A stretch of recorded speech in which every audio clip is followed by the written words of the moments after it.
My life view was simple. 1, I just wanted to be a happy person with happy thoughts. 2, we were all a simple action away from complete disaster.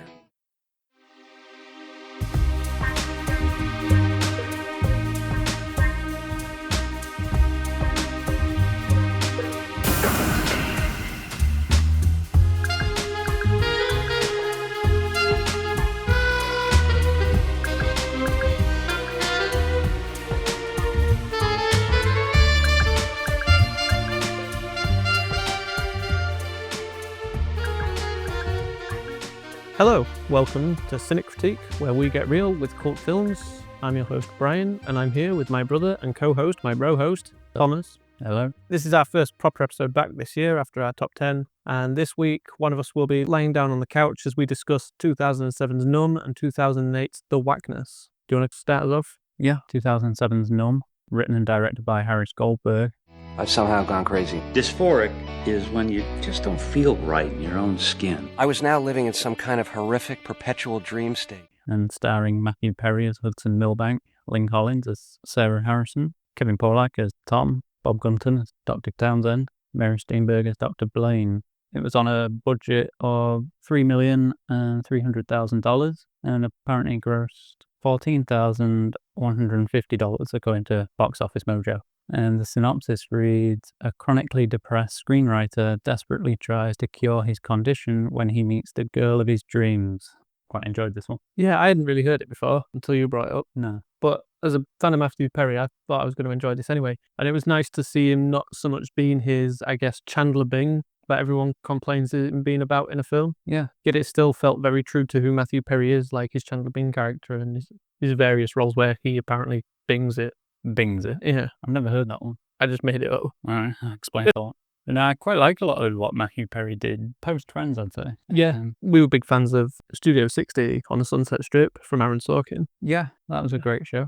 Not many people seem to talk about it or like it. I'm going to say, it seems to get a lot of, not hatred, but saying it's not that good. Yeah, it started at the same time as 30 Rock. Yeah. Which seems to have really took off. And we've only just started watching that recently. And I think it pales drastically in comparison to Studio 60. Yeah. If I was to choose. Yeah, I'm going Studio 60. So I thought the comedy worked better in Studio 60. Shouldn't really be discussing No, that or anything, but it was a good show. So yeah, we'll probably cover that. I'd like to. I do have it on DVD. Yeah. Did go on as well. That was a pretty good show. Quite similar in vein to this, I'd say. Yeah, that was a mental health thing. He was discussing the loss of his wife. Yeah. Anyway, no. Keep us on track, man. I thought I'd written it down somewhere, but I don't seem to have it. What? Because he suffers with a depersonalization disorder and clinical depression. Yes. But it's mainly the depersonalization disorder that it seems to focus. Yeah, the main issue. He almost likens it to watching a third-person video game. Yeah. That might not have been his description, actually. It's like watching someone else. But yeah, and I've kind of experienced that sometimes. Not all the time, just every so often. And it does also seem to be a common for people on the spectrum like myself to experience that. But I don't think I experienced it to the level of Perry's character Hudson in this film.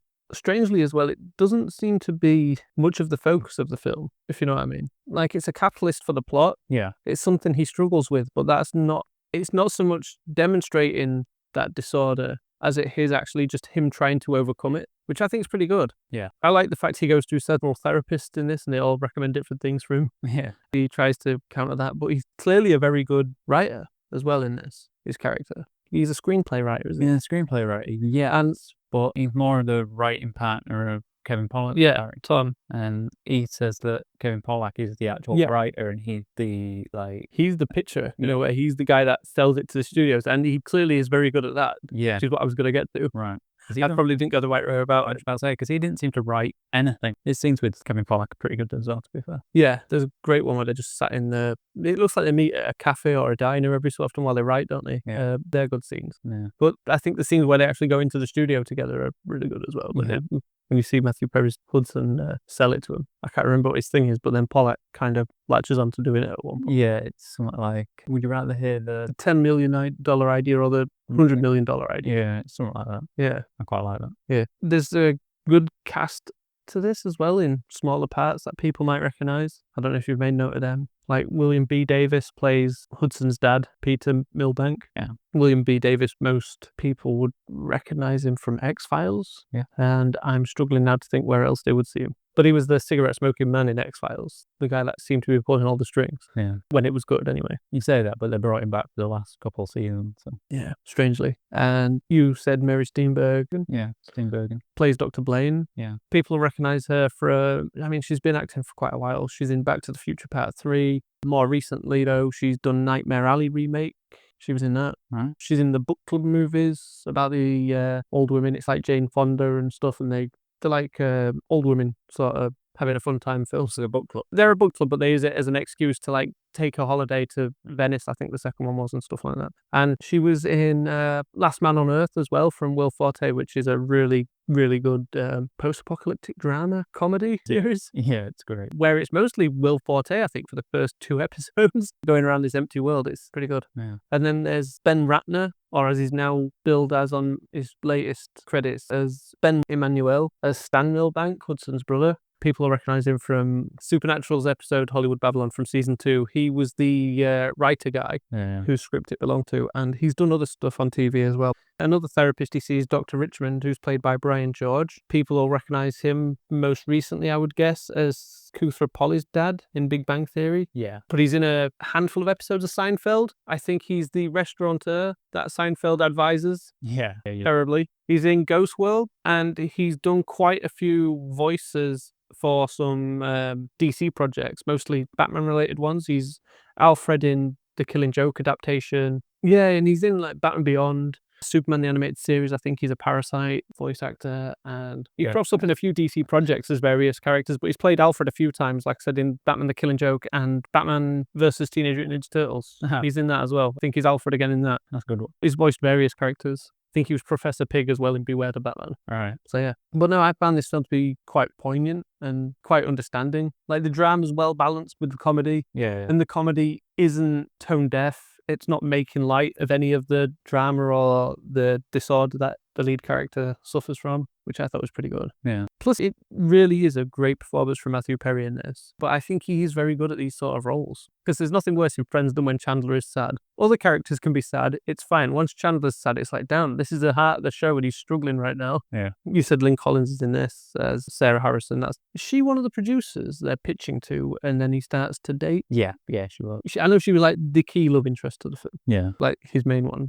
Yeah. And I think it's a pretty good role from her. Although I never feel she's the same in anything I see her in. No. Because she's in X-Men Origins. Yeah. She's in Wolverine. X-Men Origins. Yeah, and she was in John Carter of Mars. Yep. That tanked, and that's a really good film, and people only seem to recognise that now as well. Yeah, no. She's a good actress. Just seems to pick movies that don't seem to do as well as they should. Yeah, and she's always great, I think, and very different. Like, I don't feel like she's ever the same. You said Bob Gunton's in this as well. Yeah. He's one of the doctors he's seeing. Bob Gunton, our friend Matt from Sitting Through the Credits really bigged him up on Dead Silence. Yeah. On our Halloween episode. He crops up in loads of stuff. He's always Owlsley to me since the Daredevil show on Netflix. Same. Even though he's the prison warden in Green Mile? Shawshank. Damn, wrong one. I knew it was Stephen King prison drama. Yeah. Just got the wrong one. Same film. So no, Green Mile's great. Shawshank I still think's overrated. I'd like to disagree, but I can't. Can't or won't. Won't. But no, we actually found this film while trying to find something to pair with London. Yeah. From last year, I guess now. Yeah, we're going to say, I think that. Although it's not even December yet for us. Yeah. It's so weird. Like time traveling. Yeah, we're way ahead on our podcast at the minute. We discovered this trying to find something to pair with London. And I watched it and I was like, I can see why people say this is similar to London. Yeah. But for me, the big aspect of London was the people in the room discussing their theologies and philosophies more than actually discussing mental health. Yeah. So then when we found this, we thought we have to find something with this. Yeah. And so we found The Wackness. In which was another film that could have possibly paired with London. Yes. So which we thought these paired better. But I quite like the realistic approach this seems to have. Yeah, it also has elements of romantic comedy. I'm going to say it does For hit sure. them rom-com sort of But they're not elements, played but the same, I don't think. No, it really does steer into the drama aspect. Yeah, it's more comedy drama, I think, than Yeah. romantic comedy, but there's definitely some elements in there. But I think that's hard to stem away from when one genre is comedy and you're introducing a love interest. Yeah, but it is a well-balanced film, like you said. It's really well done. Quite surprising when the only thing I really recognised Harris Goldberg from he wrote Without a Paddle. Yes, and Apparently I'm missing something. yeah, only because I feel this is a more famous film than it was before Without a Paddle. Right. It's Deuce Bigelow, Male Gigolo. That's what With Schneider. yes, Roy Schneider, oh my god. I feel like it's my job to know these things. It is. I mean, he brought the film up. And it's the second time you discussed it on here. He's from Judge Dredd. Yeah, that's as much as I know him from. Yeah. Dear me, what's he called? I think it is Rob Schneider. Isn't that not the guy from Jaws? Isn't that Roy Schneider? I know Hollywood, you're not allowed to have like the same name as somebody else. And then there's this guy having a name similar to somebody else, and it just shouldn't be allowed. Yeah, Rob Schneider. Let's just say I said Rob Schneider, and the rest can be deleted. Right. I only had Without a Paddle noted, because that's the one I've seen and like. I've not seen Do Speak Below, even though it was a big film at the time, and still people of my age discuss it now and apparently quote it, and it's still a film I need to check off. Yeah. It got a sequel as well, so they did that well. Yeah. There's no sequel for No More Without a Paddle. Shame. Without a Paddle, I thought it deserved one. I don't know what you do with a sequel to Without a Paddle, but I don't know. I just enjoyed the cast. yeah, I mean, Seth Green and Matthew Lillard, yeah, great anyway. Dak Shepard. Yeah, we love Dak Shepard. I prefer his podcast, Armchair Expert, I'll be honest, than I think any of the films he's done. Yeah, I know. Although I liked his Parenthood TV show. Yeah. Parenthood? Yeah. Is it? Yeah. Yeah, I can't believe I got that and didn't call it the Dak Shepard Family Show. And that's a remake of a Ron Howard film. Yeah. From the 90s. And I think that got a TV show adaptation. Yeah. That had some pretty big names in it, I'm not sure. I think Leonardo DiCaprio was in the movie from Ron Howard. Yeah. Yeah, I believe so. It's like one of the first things he did. Yeah. Yeah, I think it's before he did Basketball Diaries even. Yeah. I don't know what that is, but yeah. It's like, you know, nothing. I don't. I'd love to say I had some interesting facts and trivia about this film, but I could find none. No. I got the cinematographer noted down, Eric Steelberg. Oh, I never looked at them all. Either of these films, actually. No, he did a film that came out now last year for most people, but over in the UK, Saturday Night is a 2025 film. Oh, based on Saturday Night Live. Yeah. It's like the story of that Yeah. coming about. And to link way back to our rom-coms episode, he did the 500 Days of Summer as well. Yeah. So he did one of my favourite like indie comedy films, Up in the Air. Oh, I love that. Yeah. George Clooney. Yeah. Anna Kendrick. Yep, great film. Yeah. Is that an indie? People say it's an indie. Do they? Like comedy, Oh, was it not like a big studio movie? I don't know. It might have been, but films like that I don't believe get big studio funding. Just Googling it if you don't mind. It's up in the air.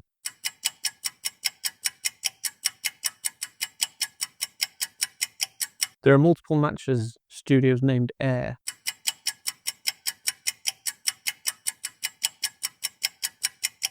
That's not what I'm asking.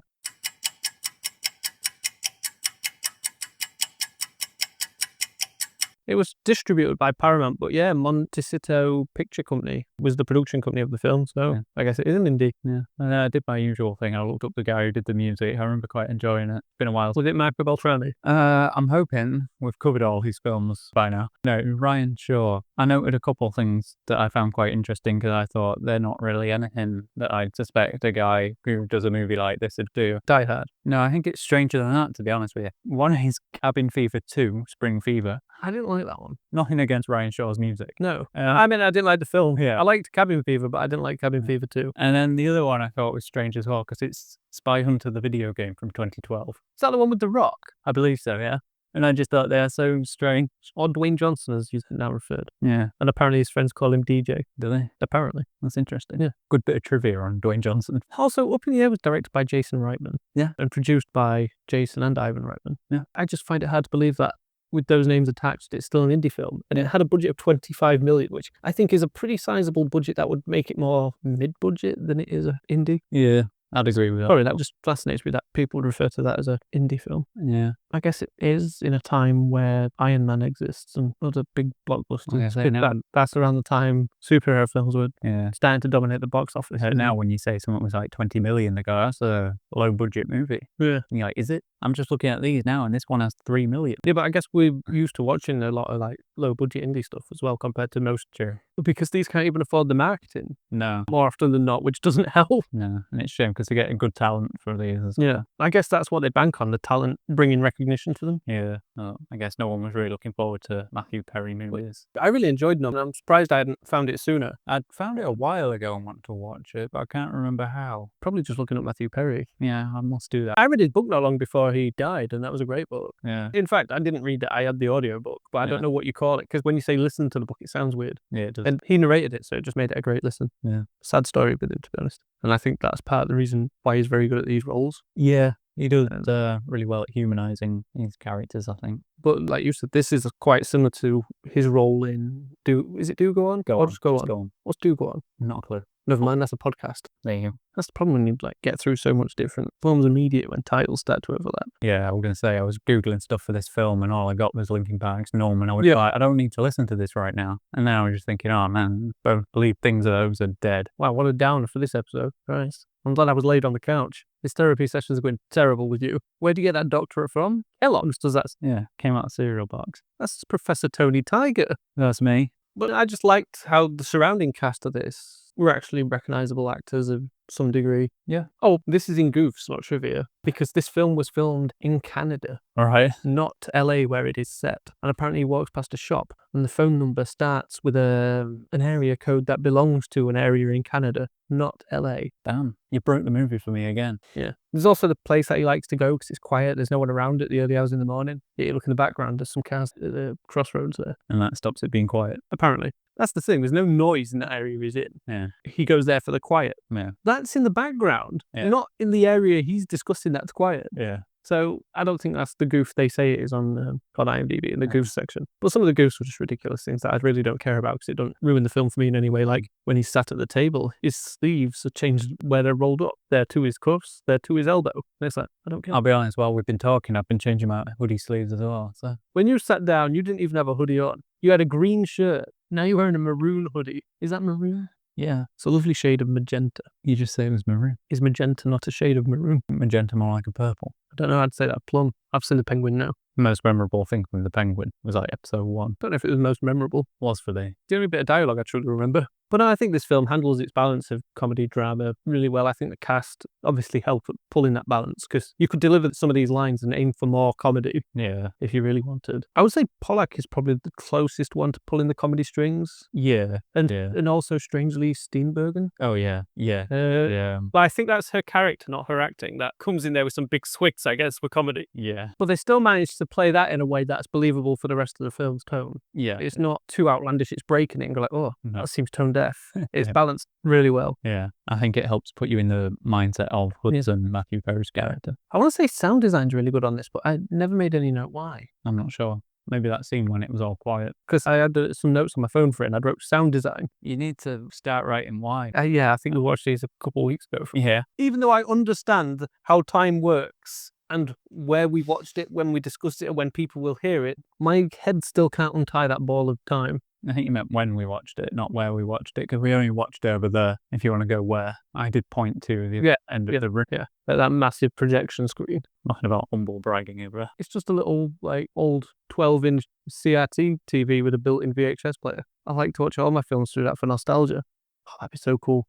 It would though, wouldn't it? Yeah. I wish I had an old TV VHS combi. Yeah. Yeah. It was black. It looked cool. Do you not remember it? Yeah. Any more you want to say on Numb? Other than the fact that they really failed by not using the Linkin Park song on the soundtrack. Yeah. Yeah, that totally failed the film for me. I genuinely thought it was going to be that. I thought they were going to play Linkin Park and Numb every chance, but no, they didn't.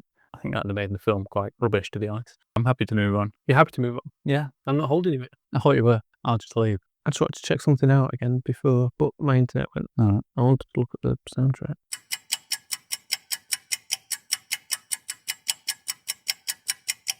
Well, I thought I just turned my internet off and back on. Apparently I never turned it back on.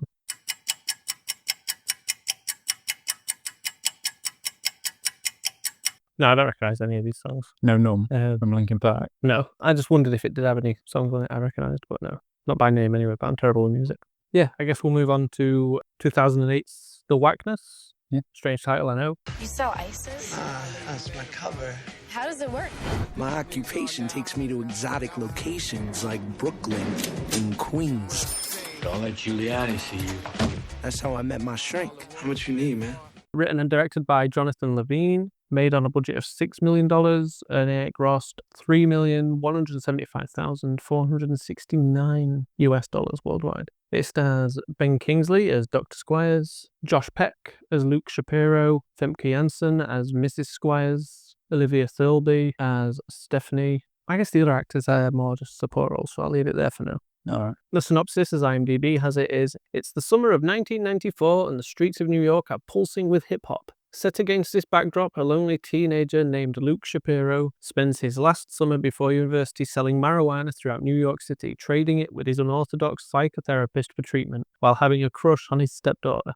I'd just like to clear this up because that kind of sounds like Shapiro has a crush on his stepdaughter, on his own stepdaughter. He has a crush on Ben Kingsley's character's stepdaughter. Yeah. Before people misunderstood what I said there. Yeah. I don't think that's particularly clear. No, even I was thinking it. Whoever wrote that on IMDb, please try again. Maybe I should edit it for them. Maybe. This is also another film off the famous blacklist of best scripts not made. Yeah. This 2007 blacklist. Yeah, I saw that as well. It's also another film where Ben Kingsley just goes all out. Yeah. Although very different to the last time he did in Sexy Beast. Yeah. That's not the last time he did. I mean, on our podcast with the films we've covered, it's the last time he did that. He's great in this. Yeah, he is. He's very unorthodox, I guess. Although he doesn't seem it to start with. No. It just seems to slowly unwind. Because he's clearly not happy in his relationship, is he? No. With Femke Janssen. Yeah. Who I really don't know why they cast in this film, because she just seems like a too big a name for the amount of screen time she's got. Don't know how big of a name you think she is. To me, she's not really a big name or anything. I don't know. I feel like I kind of know what you mean. Like, she's not truly a big part of the film. At the same time, Femke Janssen hasn't really done much. X-Men. Yeah. X-Men 2. Keep naming X-Men 3.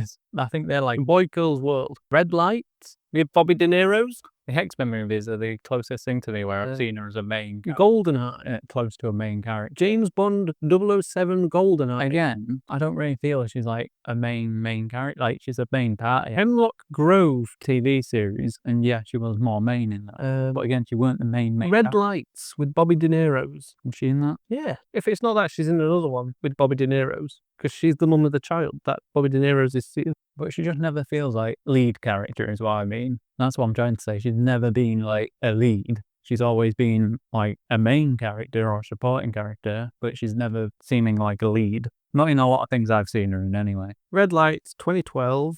Cillian Murphy, Robert De Niro, Sigourney Weaver, Elizabeth Olsen. Yeah, I don't remember her being in that. I think I got the wrong movie. There you are. You're thinking of... It's 2005. It's called Hide and Seek. Right. Robert De Niro, Dakota Fanning, Famke Janssen. Right. And she's a main character in that. A main character, but is she a lead? That's what I'm saying here. She's never really a lead in anything. She's a main and support. Name. I don't really feel she's that big. Like, you're powered by AI now. Shall I ask Google if she's a big name? She's in the faculty where she has like a big part, but she's never like a main in much. She's always like a good supporting character, but I don't really feel she's truly a focus point in any film. The X-Men movies, I feel like if you know them, you really know who she is more than anything. Come on, I think I'm going to have to ask Google. Is Femke Janssen a big name? Put it this way, she was the ex-wife in Taken, Brian. I forgot she was in those films. And that's a very similar role to what she has in this, the same year, just there. The same year as Taken? Yeah. Wow. I feel Taken is more modern. 2008. Wow. I guess it's because they did all them sequels. 2012 was the second one, and 2014 was the last one. Yeah, I'm glad it was the last one. She's not really... Okay, I mean, well, if we're looking at it that way, then I guess it makes sense, because we've got Mary-Kate Olsen in this as Union. Yeah. Who isn't a cameo, but for the amount of screen time, she might as well be. Yeah. We've got Method Man in this as Percy. He's great. Who I think is the drug supplier for Luke. Him and Ben Kingsley have a great scene together. Aaron Yoo is in this as Justin. Aaron Yoo playing his usual self, I feel. He was in a lot of films around this time, just playing this sort of character. Yeah, he's in this. Friday the 13th remake. Yeah, 21. 21's a great. Disturbia. Is he also in Nightmare on Elm Street remake? I think he might. The one was in both of them, and I think it's it. Yeah, he was. And he was in the remake of Tomorrow People on CW with Peyton List. Robbie Amell. Not Lucy. Luke Mitchell. That's a good show. Yeah. One season. Yeah. Remake. But yeah, I think it was like the second or third time Tomorrow People had been remade. I think so. It was British originally, I think. Yeah, it was. Yeah, Aaron Yoo was in that, and that's probably the most different I've seen him. Yeah. But back to this, you're on about. Yeah, just cast. Jane Addams is in this as Eleanor. Yeah. She's supposed to have been in a band back in the day that's now forgotten. Yeah. I don't know what people will recognise her from, because whenever she shows up, I always go, that's her from Hung, which was a great comedy show with Thomas Jane. Yeah, that's what I've got written next. Yeah, that's Which, a really strange note. Yeah. Yeah, it does look a bit weird when you think about it, doesn't it? But no, I don't know what people would recognise her from. It's a shame, because Hung's a really good show as well. Yeah, it was. Phenomenal show. It's where Steve Ramell kind of got big before he took Arrow. That's where he was. Yeah. And he's now going to be in Suits LA, which should be debuting around the time of this episode going out. Yeah, probably. Maybe a bit after, actually. I think it's mid-January to early February, its release date. Yeah. But I quite enjoyed this film. I didn't know what to expect. Mostly because I'm not familiar with Josh Peck. No. I know he's from Drake and Josh, but I never watched that. And other than Oppenheimer from 2023 now, right? Yeah. And the Red Dawn remake. which wasn't very good. I don't remember him in anything else I've seen, if he was ever in it. He was the voice of Casey Jones in the 2012 Ninja Turtles series. Ah, yeah. Because that was one of the reasons I would have paired this with London. Yeah, I remember you saying that now, yes. Yeah. The voices of Casey Jones Yeah. could be in an episode together. And you were against that. This is such a strange film because the title, you would assume it's a bit more kooky. Yeah, I was Than it is. expecting There's one scene that I think gets close to that, and it seems to not make sense with the rest of the film, really. near the beginning, isn't it? The reference to the Billie Jean music video, Yeah, there's that. where he's like, Yeah, steps along the street and the slabs light up. yeah, there was that. That was like halfway through, though, wasn't it? Or within the first half hour. I'm not sure, but that seems to. There was the I mean, it's a nice little scene, but I yeah don't get it. the scene when he's on the subway near the beginning, he's introducing himself, and you get like a rap music video on the subway. All the women come through scamper clad sort of thing. Yeah, I'd forgot that. Yeah, it was a really weird scene. And then you don't really get anything No. like that until the Billie Jean music video. And then you would expect something similar at the end, but No, it kind of stops it, and it becomes a bit more real for him, I think. yeah. I mean, it's a great thing. I love how he goes around New York selling his weed. Yeah. He's got like a little ice cream cart, as he that goes around, and he keeps it in that, Yeah. which is a great idea. I don't know if it would actually fly, because like, what if a cop wants to buy an ice cream? You're going to be got right away. You just does that. Cops can buy ice creams, right? Yeah, I just love the idea of him turning a copy out of like that sort of like the flavour ice cream, and the cops are right. Then I'll have another Well, flavour. And it's like, we ain't got any ice cream. It's a Just have to say it all out. Anything, right? and a cop would be like, what a rubbish ice cream. I really don't understand how them ice cream carts works. I don't know. Do we have them in the UK that way? I haven't seen any. Not around us anyway. I haven't seen any. And then there's Talia Balson as his mum, only credited as Mrs. Shapiro. Yeah. But she was in the Sopranos movie, Right. you know, Many Saints of Newark. Yeah. Yeah, she was in that, and she was Roger's wife in Mad Men. I love Roger in Mad Men. Yeah, so does she. You'll get on fine. He was the best character in it, He was great. but he's no Duck Phillips. Oh my god. You're obsessed with how good Duck Phillips is, and he's not that fraud. Him and Roger were the best characters in Mad No. Men. Well, I don't know who else is any good in Mad Men. Oh my god. John Hamm. Who? John Hamm. He's got no charisma. Oh my god. You do this to me all the time. But no, I really liked the relationship between Kingsley's character, Dr. Squires, and Josh Peck's Luke. Yeah. Yeah, because they start and it seems almost quite professional. Yeah. And then he just like hands over like 3 bags of weed to him or something to pay for his therapy. It never explains how that relationship started either with the dealing of weed, but it's so funny. And it just feels quite genuine as well at the same time. Yeah. But as the film goes on, they kind of become friends Yeah. more than actual therapists, and they help each other, I guess, because Yeah. they both learn something from the other, which was pretty nice to see. I loved it. Yeah. And as the synopsis said, Luke falls for Stephanie, Kingsley's stepdaughter, Yeah. which was Olivia Thirlby. Yeah. And right now, I thought, yeah, I know what she's in. And now I can only think Dredd, because she's Judge Anderson. Yeah, she was Judge Anderson in Dredd. She was in a sci-fi film, Darkest Hour, was that called? I don't know. The one with all the lights going out. I think Emil Hirsch was the main guy. Was it? Oh, yes. Was she in that? Yeah, she's one of the women in that. She's Oh, the other one, her with, Rachel Taylor. I was just going to say her from 666 Park Ave. Yeah, her anyway. All right. I don't mind watching that again. That'd be a good one to cover. Ah, John Killen was in Darkest Hour as well. Oh, what? Was he the other guy? No, I don't know the other guy. No. Sorry. But yeah, I really like their relationship, how it seems to happen quite organic throughout the film. Sorry, who were we on about? Stephanie and Luke. Yeah. It feels quite genuine how it Yeah. plays out, I think, which is pretty cool. Yeah. With Numb, it's how it balances the comedy and the drama and the mental health aspects, if you want to call it mental health aspects. Yeah. It's more like personal struggles. And Yeah. I think Peck does say he's got depression or something in this, and then like wants drugs so he can. Squires is basically saying you need to actually live life and not Yeah. be, because he seems quite reclusive, doesn't he? He seems to be in his room and just in his head all the time. Yeah, he likes music and Yeah. stuff, and he can play some video games or something. Well, it's 94, so video games are a bit different to what we have now. Yeah. I can't remember what video game it was he was playing now. I never made a note of it. A good one. Just for an example of the sort of stuff that Dr. Squire says with Ben Kingsley's character. He says, never trust anyone who doesn't smoke pot or listen to Dylan. I'm assuming Bob Dylan. Yeah. Then he also says, never, ever, ever trust anyone who says they don't like dogs. Yeah. But it's just weird how, like, well, not weird, but like quite unusual. But like, because like I said, he's larger than life, but yeah, at the same time, he feels genuine. Yeah. He's a great character. I think it comes down to Kingsley as a performer as well, Yes. and making it feel real. Yeah.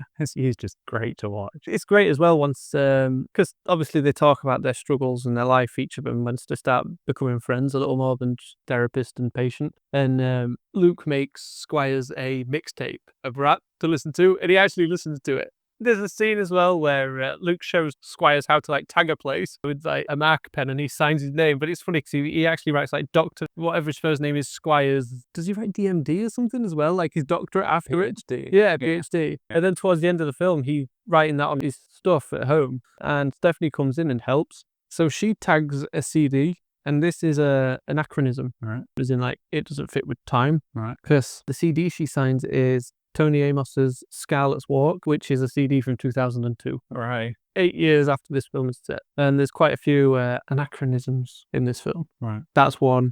Faith Evans's You Used to Love Me plays in this film as well. In one scene, that song wasn't released until 1995. And obviously the film's set in 94. Right. But there's a great scene where Luke and Squires walk New York late at night. I think it's the same scene as where he teaches him to tag. And Squires is on about New York and its Disneyfication. And he gives Starbucks as an example of the city's Disneyfication. Yet the company of Starbucks only debuted in New York in 94, so it wasn't quite synonymous with the unchecked corporate growth of the time. Right. For Disneyfication, though, just so people know, Disneyfication is the process of changing something into a safe, controlled, and simplified environment or entertainment. The term is often used in a disapproving way to describe the commercial transformation of things like environments or entertainment. The term comes from the name Walt Disney, the American animator who created theme parks based on his characters of the films, and apparently the word was first used in 1959. All right. For an example of it with cities, it's a city's historic centre can be transformed into a tourist attraction with hotels, restaurants, souvenir shops, and theme stores. Like basically, it's more about business and trying to market it. Yeah. Because I was quite surprised he actually said that word in this film, with it being 2008. I was thinking, I thought Disneyfication was more modern than that. So to learn it goes back to the 50s is quite impressive, I think. Yeah. So it looks like it's something we've always complained about. Well, maybe not always, but since the 50s, in my lifetime, it's always been. Yeah. As for interesting facts, that's all I have on this. Right. Like I said, Luke Shapiro, he listens to a lot of music. Yeah. So music is quite a big thing for this. Jonathan Levine, he did want to use other, like, maybe bigger bands from that time, like Weezer and Smashing Pumpkins, but they couldn't afford it. All right.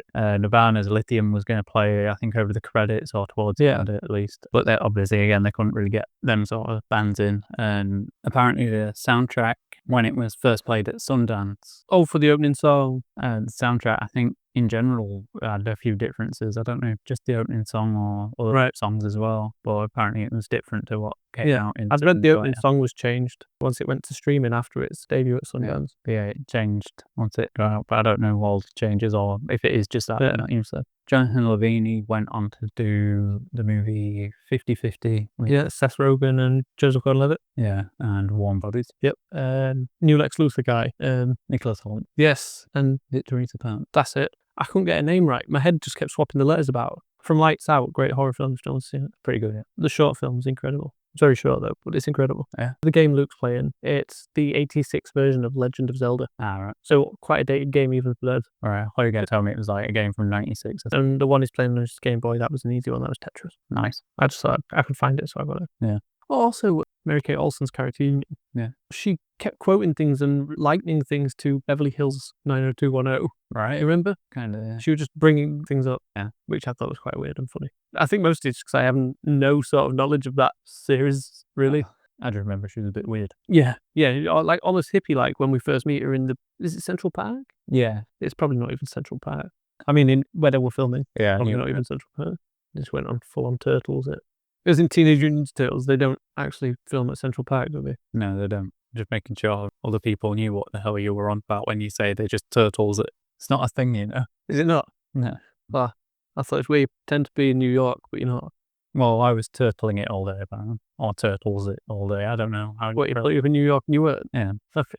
Yeah, Ben Kingsley's great in this. This is the movie I was referring to when we did cover Sexy Beast, when I said I haven't enjoyed Ben Kingsley this morning. Which I guess shows you how long ago it is since we watched this. Yeah. Even in real time for us right now, Sexy Beast is a while ago. Yeah.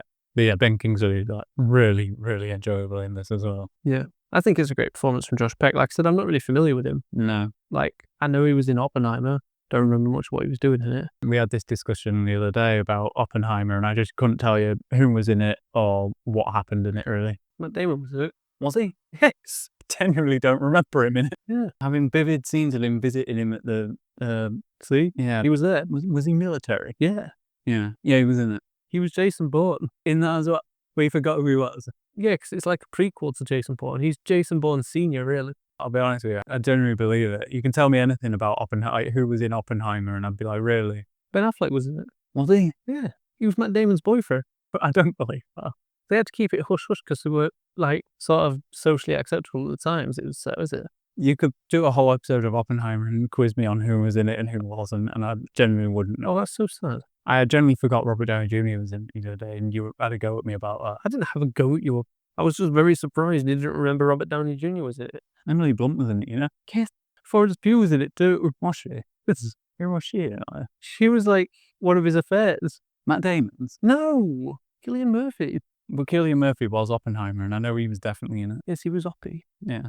Did they call him Oppie? Yeah, they called him Oppie in I it. know, because I remember. David Krumholtz was in it. Who? David Krumholtz. Is he? From Numbers. You always tell me about him, but I don't remember anything he's in. You have to say that guy from Numbers. Why are we on about Oppenheimer now?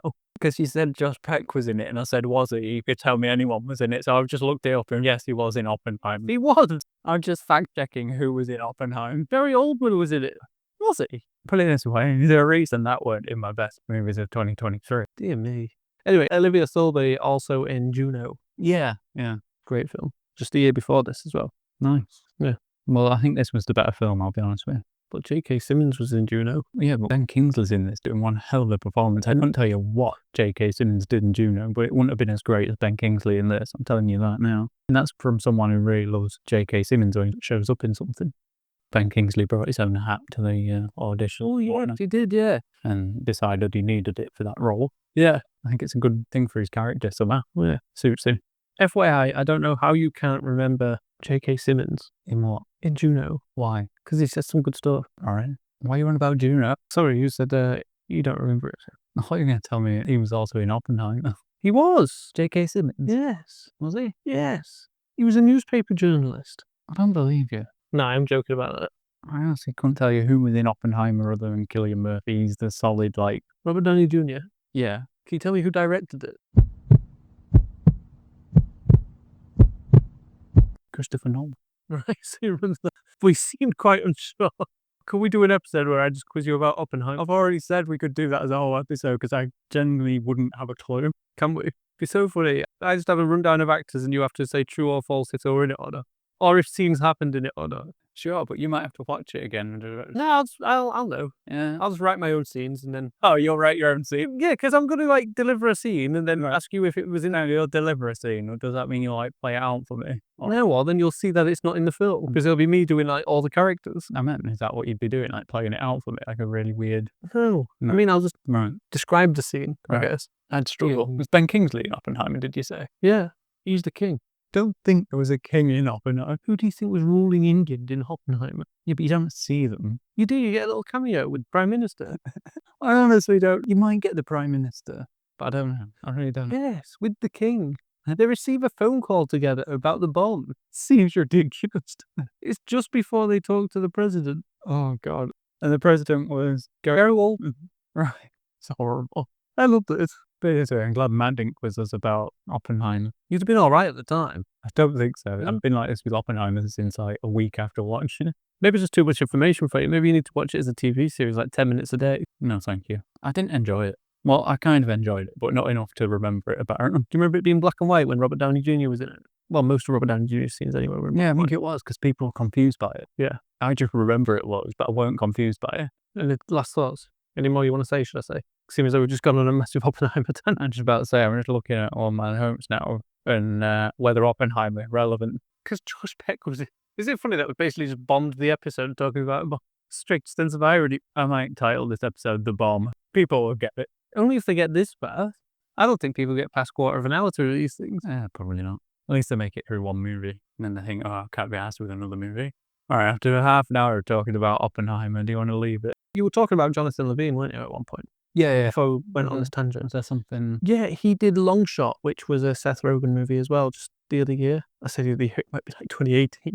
I don't know. It was quite a well-received, like, romantic comedy. I can't remember who the woman is in it with him. I want to say it's her that was in Bad Neighbours with him. Was that Rose Byrne? Yeah, I want to say it's her again. He directed that. I don't think he wrote it. All right. But he also directed All the Boys Love Mandy Lane, Yeah. which was a bit of an indie hit at the time.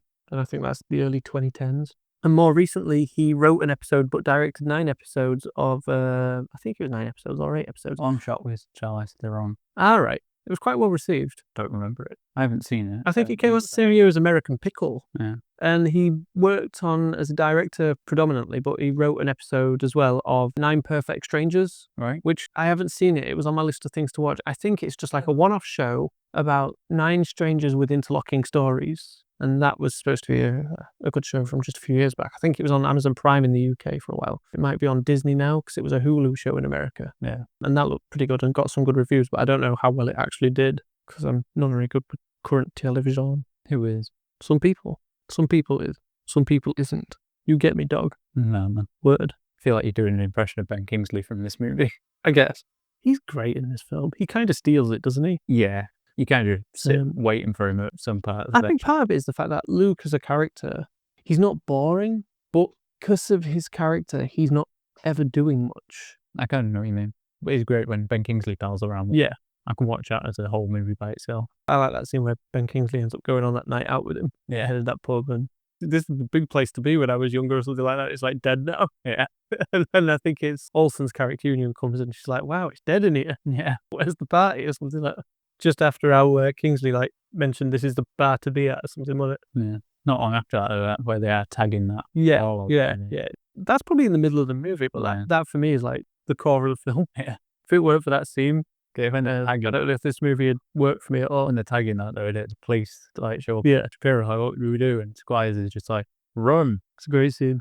He's great. It's also from that point really where Luke actually gets to interact with Stephanie probably and build a relationship with her. Yeah. These are both really good, heartfelt films with enough comedy to make them easy to watch. Yeah. Because I know some people can't watch a drama because it's just too much. And I think that's where the comedy-drama balance is quite nice to have. Yeah.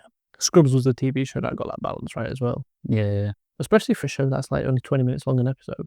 Any more you want to say on these? Or I think we said, we're coming out spoiling them, aren't we? And yeah, I think so. I think we said they were great films and whatnot, great performances from everyone, and Great cast. both really well balanced, and yeah, great cast. It's some of the surrounding cast that just pop up in it every so often. It's like, oh wow, these are in it. Yeah. I mean, we've probably spoiled that, but it's just kind of there. I don't know if most people know who half of them are, but Yeah, if you recognise them, good on you. I feel like I was pretty much born with square eyes. So you are. Yeah. Sorry, just had to have a good look at you then. Anyway, do you want me to sign it out, or? Yeah. You want to I say don't think of any final things on these. All right. Other than that, I did enjoy them. I'm glad I've seen them and I do recommend them. You've got to be in the right mood though. I kind of know what you mean. But I think that's the same with any genre, isn't it? So, Yeah. I mean, it's like food. You just know when you want it. Yeah, all right. I'll sign it out. Yeah. After nearly bombing this episode on Oppenheimer. So that's the end of the show. I'm in Oppenheimer. No, you're not. You sure? Yes. Okay. So that's the end of the show. Thank you for joining us this week. And if you haven't already, click like and subscribe. A glowing review would also be appreciated. We are cynic_critique on X and Instagram, and cynic-critique on Blue Sky. Links to those and more can be found in the show's description, and remember to join us next week as we have a very special episode as we interview the man we dubbed the underrated King of Cult, Jason Trost. Thank you and goodbye. Goodbye.